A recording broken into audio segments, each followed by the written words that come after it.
Hello दोस्तों, स्वागत है आपका मेरे YouTube चैनल पे। तो देखिए, आज हम देखेंगे कंपैरिजन ऑफ फ्रैक्शन। तो देखिए, ये हमारा टॉपिक क्या चल रहा है, सिंप्लीफिकेशन। तो ये सिंप्लीफिकेशन में ही एक सब टॉपिक है, ये कंपैरिजन ऑफ फ्रैक्शन। ठीक है, तो इसमें हम लोग क्या करते हैं, आपको फ्रैक्शन दिया रहता है, इसकी कंपेयर करना रहता है कि कौन सबसे बड़ा है और कौन सबसे छोटा है। तो देखिए, इसको निकालने का जो मेथड होता है, पहले देखिए कुछ कंडीशन होती है। अब देखिए, पहली जैसे कि अब आपको अगर ऐसे फ्रैक्शन दिया है और आपको इसमें बताना है कि सबसे बड़ा और सबसे छोटा कौन है। तो अब देख रहे हैं आप, पहला क्या कि अगर सबका हर बराबर है, ठीक है, सबका हर क्या है, बराबर है। तो देखिए, जब सबका हर, देखिए ये क्या होता है, अंश। ये आपको पता है, ये आपका होता है अंश और ये होता है हर। तो अगर देखिए, पहला क्या है कि अगर सबका हर जो है वो क्या है, बराबर है, तो इसमें सबसे बड़ी संख्या वही होगी जिसका अंश सबसे बड़ा होगा। ठीक है, तो यहाँ आप देख रहे हैं 25 सबसे बड़ा है, तो ये संख्या आपकी सबसे बड़ी होगी और ये संख्या सबसे छोटी होगी, क्योंकि इसका अंश सबसे छोटा है। ठीक है, और देखिए अब दूसरा मेथड क्या है कि जब अंश बराबर हो, क्या होगा, अंश बराबर, ये दूसरी कंडीशन है। आप देखिए, आप देख रहे हैं अंश इसका बराबर है, सबका 999। तो अब आप देख रहे हैं कि अब इसमें आपको सबसे बड़ी और सबसे छोटी संख्या बतानी है। जब अंश सब बराबर होगा सबका, तो सबसे बड़ी संख्या वो होगी जिसका हर सबसे छोटा होगा। ठीक है, जिसका हर सबसे छोटा होगा वही संख्या सबसे बड़ी होगी।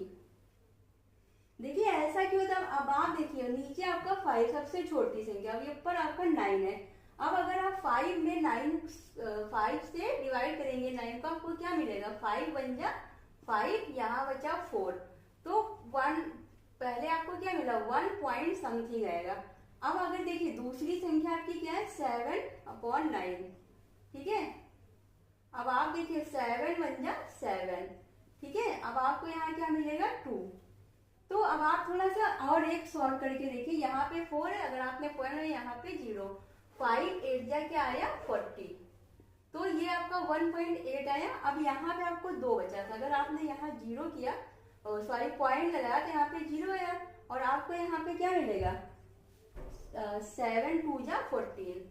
ठीक है, तो इसकी वैल्यू क्या आ रही है, 1.2, इसकी वैल्यू क्या आ रही है, 1.8। तो जब जैसे अगर छोटी संख्या है नीचे, अब इसको भाग देंगे तो उसका भागफल क्या है, ज्यादा आएगा। ठीक है, और अगर यहाँ पे अब बड़ी संख्या, तो ये इससे कम में ही कट जाएगा ना, क्योंकि जितनी संख्या यहाँ पे नीचे आपकी छोटी रहेगी, उतना ही तो भाग देने पे उसकी वैल्यू ज्यादा आएगी। तो इसीलिए क्या होता है कि अगर आप देखिए, अब यहाँ पे आपको सब में क्या है, अंश बराबर दिया हुआ है। ठीक है, अंश क्या है, सबका बराबर दिया हुआ है। तो अब आपकी बड़ी, सबसे बड़ी संख्या क्या होगी, जिसका हर सबसे छोटा होगा, और सबसे छोटी संख्या क्या होगी, जिसका हर सबसे बड़ा होगा। ठीक है, ये हो गई आपकी दो कंडीशन। अब देखिए तीसरी क्या आती है कि जब अंश और हर दोनों अलग अलग हो, लेकिन इनके बीच का जो अंतर है वो सब में समान हो। ठीक है, देखिए अब आपको क्या दिया, यहाँ देखिए सब अंश और हर सबके अलग है, लेकिन इनका डिफरेंस 4 और 5 का डिफरेंस 1, 6 और 7 के बीच में 1, 13 और 14 के बीच में 1, 11 और 12 के बीच में 1। सब में कितने का अंतर है, 1 1, और सब अंतर क्या है, सबका सेम है। तो जब आपका इस तरह की कंडीशन हो, तो अब आपके सबसे बड़ी फ्रैक्शन कौन सी होगी, सबसे बड़ा फ्रैक्शन वही होगा जिसका अंश सबसे बड़ा होगा। ठीक है, आपका सबसे बड़ा फ्रैक्शन क्या होगा, जिसका अंश सबसे बड़ा होगा, और सबसे छोटे फ्रैक्शन कौन सी होगी, जिसका अंश सबसे छोटा होगा। ठीक है, ये 3 कंडीशन आपको समझ में आ गई। पहला क्या है, अगर हर बराबर है तो सबसे बड़ा कौन सा होगा, जिसका अंश सबसे बड़ा होगा। दूसरी कंडीशन है, अगर अंश बराबर है तो सबसे बड़ा क्या होगा, जिसका हर सबसे छोटा होगा। और तीसरी कंडीशन है कि सब वैल्यू अलग अलग है, लेकिन अंश और हर का जो डिफरेंस आ रहा है वो क्या आ रहा है, सेम आ रहा है। तो इस कंडीशन में क्या होगा, जिसका अंश सबसे बड़ा होगा वही संख्या सबसे बड़ी होगी। ठीक है,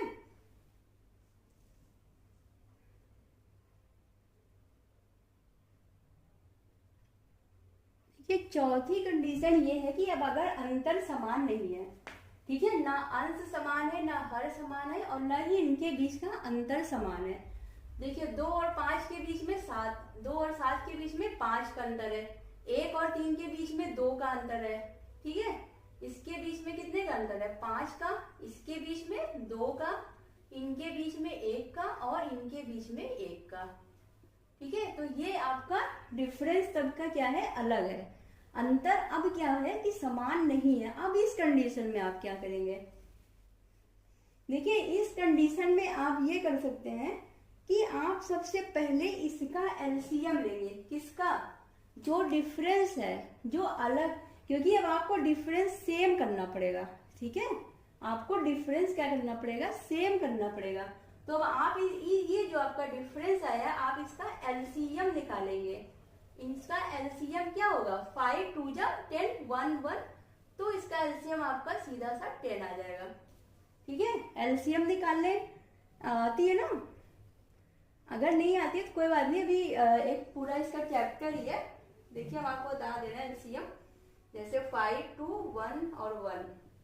तो सबसे पहले छोटा वाला देखते हैं, 1 से 1 चला गया, फिर 2 से करते हैं, 5 2 1 जा 2 1 1, और अब ये 5 से ही जाएगा। ठीक है, अब आप देखिए जब तक लास्ट में 1 1 सब पे आ जाता है तब तक सॉल्व करते हैं। अब इसका मल्टीप्लाई कर देंगे, सब पे 1 1 पावर है, 5 2 जा 10 और 10 1 जा 10, तो एलसीएम आपका क्या आ गया, 10 आ गया। अब देखिए एलसीएम आने के बाद क्या करेंगे आप, ये इसका डिफरेंस कितना था, 5, और आपका एलसीएम कितना आया है, 10। ठीक है, तो अब आपको क्या करना है, इससे आप इनके सारे डिफरेंस से इनको भाग दीजिए, और फिर जो भी आपको संख्या में ले जाए आप उसको इसमें ऊपर नीचे मल्टीप्लाई कर देंगे। देखिए कैसे, पहला वाला देखिए आपको है 2/7। अब आप देख रहे हैं आपका डिफरेंस है 5 और एलसीएम है 10, तो जब आप 5 में 10 से डिवाइड करेंगे आपको क्या मिलेगा, 2 मिलेगा ना। आपने 5 से जो एलसीएम आया है उसमें इसको डिवाइड करना है, ऐसे 10 10 10। ठीक है, जो भी आपका एलसीएम आया वो सब इसमें डिवाइड कर दीजिए आप। पहले में आपको क्या मिला, 2, अब आप 2 से उसमें ऊपर नीचे मल्टीप्लाई करेंगे तो आपको क्या मिलेगा, 4/14। ठीक है, अब आप दूसरा निकालेंगे, आपका है 1/3। आप देख रहे हैं अब आपका 5 मिला, आप ऊपर 5 से और नीचे भी 5 से मल्टीप्लाई करेंगे तो क्या मिलेगा, 5/15। तीसरा क्या है, आपका है 5/6 इंटू आपका क्या है 10, ऊपर भी 10 से और नीचे भी 10 से, तो आपको क्या मिलेगा, 15/60। और चौथा है आपका 3/4 इंटू 10/10, तो अब आपको क्या मिलेगा, 13/14। ठीक है, अब आप इन सबको काटेंगे तो अब आप देख रहे हैं आपको ये मिला 2/7, ये मिला आपको 1/5, ये मिला आपको 5/6,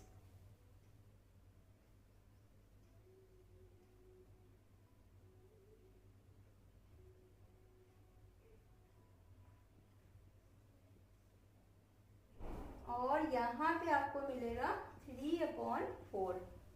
ठीक है,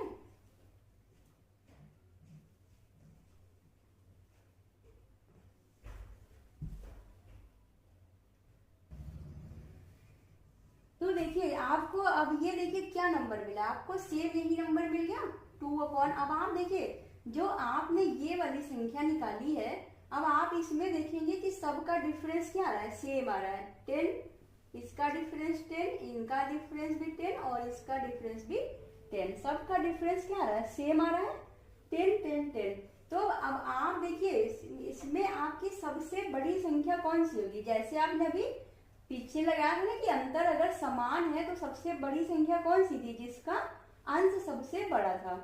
ठीक है, तो सेम अब आपका क्या हुआ, अब आपको सेम संख्या मिल गई, सबका डिफरेंस समान हो गया।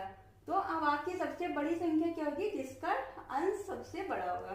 2 1 5 3 में सबसे बड़ा अंश किसका है, 5। तो आपका सबसे बड़ी संख्या 5। देखिए इसका एक और मेथड होता है, एक तो ये मेथड आपको आना चाहिए, ठीक है, ये मेथड आपको आना चाहिए क्योंकि ये मेथड आपको पता होना चाहिए, ठीक है, लगाने का। और अगर आप चाहें तो आप क्या करिए, एक तो होता है क्रॉस मल्टीप्लिकेशन, आप कर लीजिए। ठीक है, क्रॉस मल्टीप्लिकेशन से कैसे निकालते हैं, देखिए अब आप देखिए इन दो दो संख्या लीजिए और क्रॉस मल्टीप्लिकेशन करिए। कैसे, देखिए एक होता है आपका क्रॉस मल्टीप्लिकेशन मेथड होता है आपका, ठीक है। आप इस तरह निकाल सकते हैं, जैसे आपने पहले लिया 2 और 7, आपको सबसे बड़ी संख्या बतानी है अब, ठीक है, और इनटू आपने किया 1/3। तो अब आप क्या करिए, इसका इसमें मल्टीप्लाई करिए और इसका इसमें, ठीक है, क्रॉस मल्टीप्लिकेशन।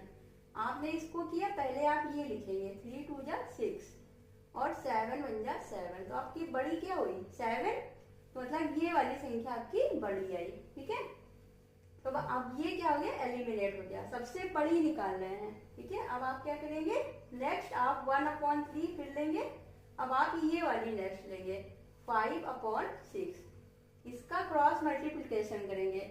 आप क्या करेंगे, 6 1 जा 6 और 3 5 जा 15, 15 आपका बड़ा हो गया, अब ये एलिमिनेट हो गया। अब आपकी बड़ी संख्या क्या आ गई, 5/6। अब आप फिर से यहाँ पे लिखेंगे 5/6 और अब आपकी लास्ट संख्या बची है 3/4। आप इसको ऐसे क्रॉस मल्टीप्लिकेशन करेंगे, आप पहले ये लिखेंगे, ठीक है, ध्यान रखिएगा पहले आपको ये वाली लिखनी है, 5 4 जा 20 और 6 3 जा 18। अब आपकी कौन सी बड़ी आई, ये, तो आपकी सबसे बड़ी संख्या निकल के कौन आई, 5/6।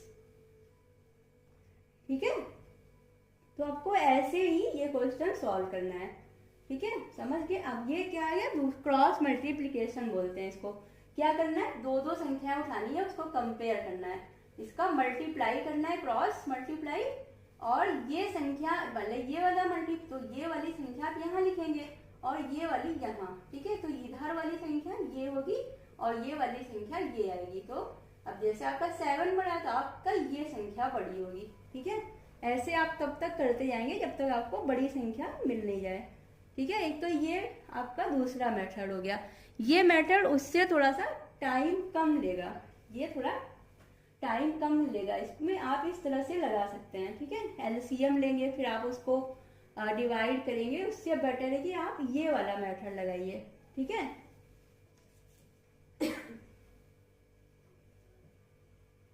या आपको कुछ नहीं समझ में आया तो आप डायरेक्ट क्या करिए, एक सबसे सिंपल मेथड जो लगता है वो क्या होता है कि आप सीधा इसको डिवाइड कर दीजिए। आप देखिए, आप 7 से 2 में डिवाइड करिए, आपको मिलेगा 0 और 7 2 जा 14।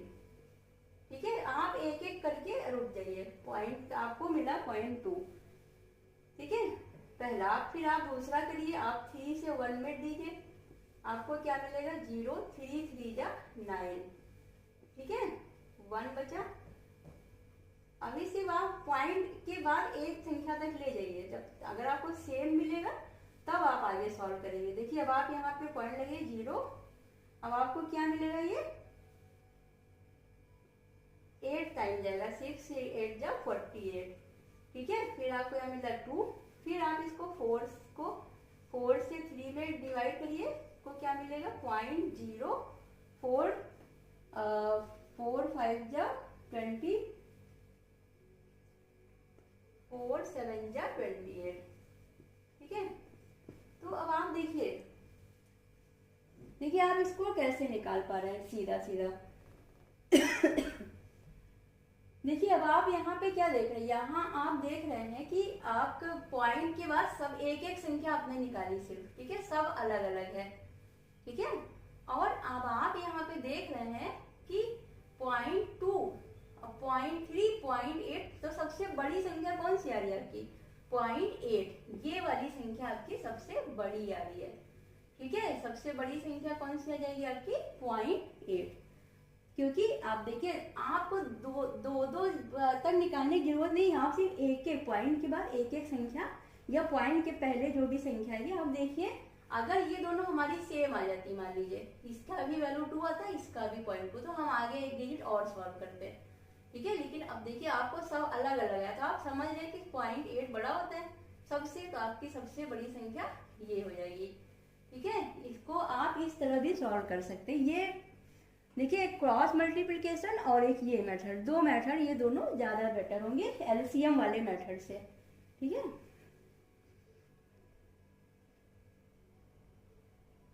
देखिए ये है आपका फ्रैक्शन। अब आपको इसमें क्या करना है, सबसे छोटा वाला फ्रैक्शन बताना है, तो आप इसको एलसीएम से तो बिल्कुल मत करिए, ठीक है, इसमें बहुत टाइम लगेगा, ठीक है। अब आप देखिए इसको डायरेक्ट आप करिए क्रॉस मल्टीप्लिकेशन, पहले आप क्रॉस मल्टीप्लिकेशन करके देखिए, ठीक है। तो आप देख रहे हैं पहले आप क्या लेंगे, दो संख्या, कौन सी, 5 और 11, और आपने ली 7 और 12, ठीक है। इधर से शुरू करना है और एक एक को एलिमिनेट करते जाना है, सबसे छोटी देखना है, तो आपको छोटी पे ध्यान देना है। आपने इसको इसमें मल्टीप्लाई, 12 पंचे 60 और 11 सते 77, तो छोटी बतानी है, तो आपकी छोटी संख्या कौन है, 60, तो ये एलिमिनेट क्या होगा, ये, क्यों, क्योंकि हम छोटी निकाल रहे हैं। अब हम लिखेंगे 5/11, नेक्स्ट हम लेंगे 8/13, फिर हम इसको क्रॉस मल्टीप्लाई करेंगे, तो 13 बचे क्या होता है 65 और 11 अठे 88। अब आपको क्या मिली 65, फिर आपको यहाँ पे छोटी संख्या क्या मिली 5/11, ठीक है। अब आप नेक्स्ट लेंगे 9/17, अब आप सॉरी 9/17 है यहाँ पे, 9/17 आपने ली। अब आप इसको फिर से क्रॉस मल्टीप्लाई करेंगे, 17 बचे कितना होता है, 17 बचे होता है आपका 85, और आपने इसको किया 99, आपको फिर से छोटी क्या मिली 5/11, तो सबसे छोटी संख्या इसमें क्या है 5/11, ठीक है। सबसे छोटी संख्या क्या मिली आपको लास्ट में 5/11, ठीक है। तो अब देख रहे हो आप कि ये मेथड बहुत इजी है, ये सबसे सरल है, ठीक है। डिवीजन वाले से भी इजी यही वाला है, आप बस यही वाला मेथड लगाइएगा हर जगह, ठीक है। देखिए शुरू के जो 3 कंडीशन थे कि अगर अंश समान था तो आपको जो अंश आपका सबसे बड़ा है वो सबसे बड़ा होगा, दूसरा क्या था कि आपका अंश अगर समान है तो हर में जो सबसे छोटा हर होगा वो संख्या सबसे बड़ी होगी, तीसरी कंडीशन क्या थी, जब दोनों का डिफरेंस अंश और हर का सेम था तो आपकी सबसे बड़ी संख्या वो थी जिसका अंश सबसे बड़ा था, और सबसे छोटी वो थी जिसका अंश सबसे छोटा था। और चौथी कंडीशन क्या थी, अगर अंतर समान नहीं है, तो आप पहला मेथड क्या लगाते कि इनके डिफरेंस का आपने एलसीएम निकाला और फिर आपने उसको सॉल्व कर लिया। दूसरा मेथड आपने देखा ये क्रॉस मल्टीप्लिकेशन, ये वाला मेथड ज्यादा इजी है, ठीक है, आप इसी मेथड से करिएगा। और एक तीसरा क्या था डिवीजन करके, आप इसको डिवाइड करके निकाल सकते हैं, ठीक है। लेकिन आप ये वाला मेथड, आप यही मेथड यूज करिए, ये सबसे बेस्ट मेथड है, ठीक है।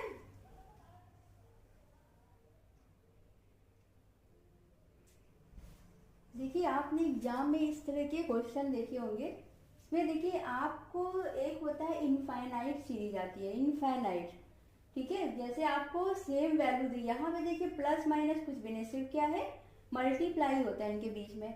तो जब भी आपको ऐसी सीरीज दिखे, ठीक है, क्या है √a इनफाइनाइट सीरीज, इनफाइनाइट तक, तो आपका इस तरह के क्वेश्चन में आपका आंसर जो आता है ना वो आपकी यही वाली वैल्यू ही आपका आंसर होती है, ठीक है। जो वैल्यू यहाँ पे दी होगी वही आपका आंसर होगी। जैसे ये देखिए एग्जाम्पल, आपको ये एक एग्जाम्पल है, तो आप देख रहे हैं √4 तो आपका रिजल्ट क्या आएगा, √4, आपका आंसर क्या आएगा 4, बस। ठीक है, जब भी आपको ऐसा सीरीज दिया हो तो इसमें आपका आंसर सेम वही संख्या आ जाती है। ठीक है, देखिए आप इसी में एक इनफाइनाइट सीरीज में एक दूसरा टाइप भी है, देखिए √a √b। ठीक है, ये चला जा रहा है आपका इनफाइनाइट तक, तो आप इसमें क्या करते हैं, इसको x के बराबर मान लेते हैं। ठीक है, तो इसका देखिए डायरेक्ट जो रिजल्ट आता है वो क्या आता है, a पे स्क्वायर और b और पूरे का 1/3। ठीक है, सब पूरे की पावर क्या 1/, ये आप इसको डायरेक्ट याद करिएगा। ये मतलब देखिए जब से आपका क्वेश्चन का फॉर्म क्या है, √4 √3 √4 √3 इनफाइनाइट, इस पे ध्यान दीजिएगा, इनफाइनाइट तक गई है, तो आपका रिजल्ट ये डायरेक्ट क्या आ जाएगा, x = 4, ये क्या है a, मतलब 4 पे स्क्वायर इंटू 3 और पूरे का क्या है, ये इंटू है, पूरे का 1/3। तो आप जानते हैं 16 या 48 और 48 की पावर 1/3, यही आपका आंसर है। ठीक है, एक होती है इनफाइनाइट सीरीज, अभी आप क्या देख रहे हैं, इनफाइनाइट सीरीज।